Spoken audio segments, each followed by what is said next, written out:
is time now to answer some of your business questions. Celeste and Shama are here with us to help us out. The first one is about getting insurance. So, what are the kinds of insurances that a small business owner should think about when they're opening their business?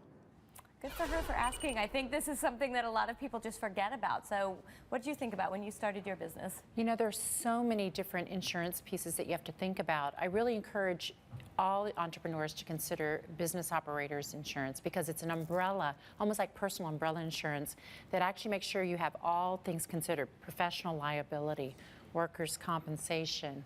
You have to think about whether you have personal liability. There's business interruption insurance that you need should something catastrophic happen and it interrupts your business and you don't have cash flow. You even look at things like liability for product performance, and now the most important thing is data breach.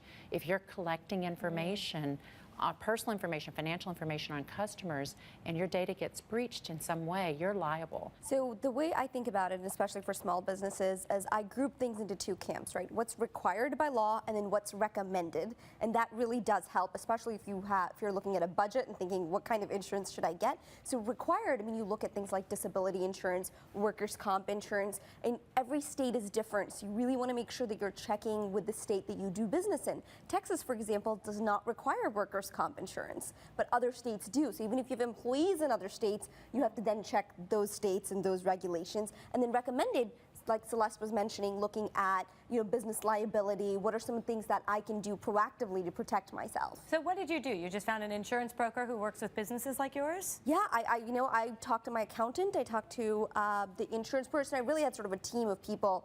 A lawyer, I think, is very, very important. A good business lawyer who can help you as well. Got it. Okay, let's move on to the next one. This question is about connecting with customers.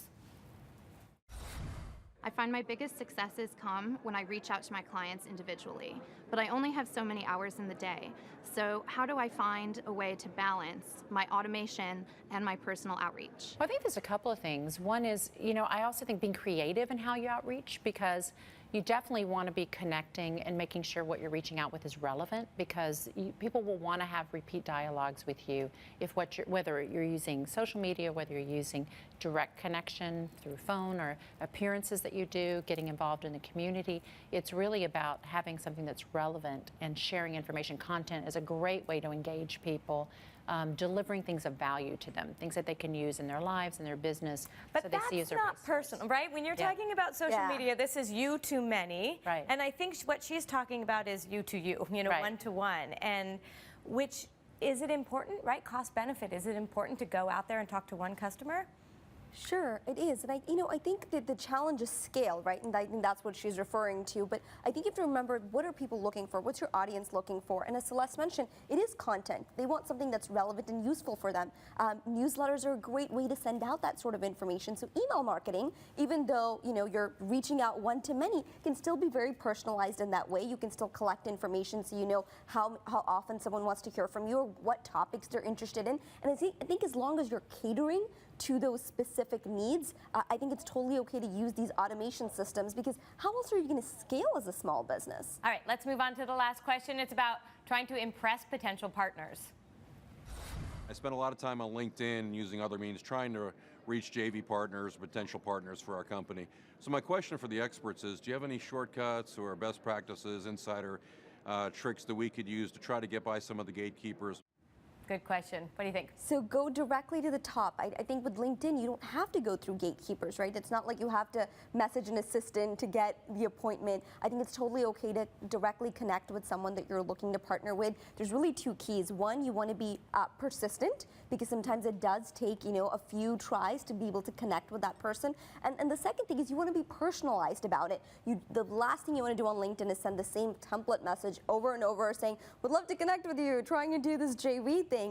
It's really important to say, what's in it for them, what is it that you're trying to accomplish, and why reach out to them in that first place. So if you're going to take the time to do it, definitely do it right. I agree, and do your homework. And exactly what you're saying. I think being able to reach out in a way that really explains why you need to make this connection, why it's valuable to you. The other thing that's a creative idea that we've been very successful at is we've organized events and things in the community where we invite someone to speak.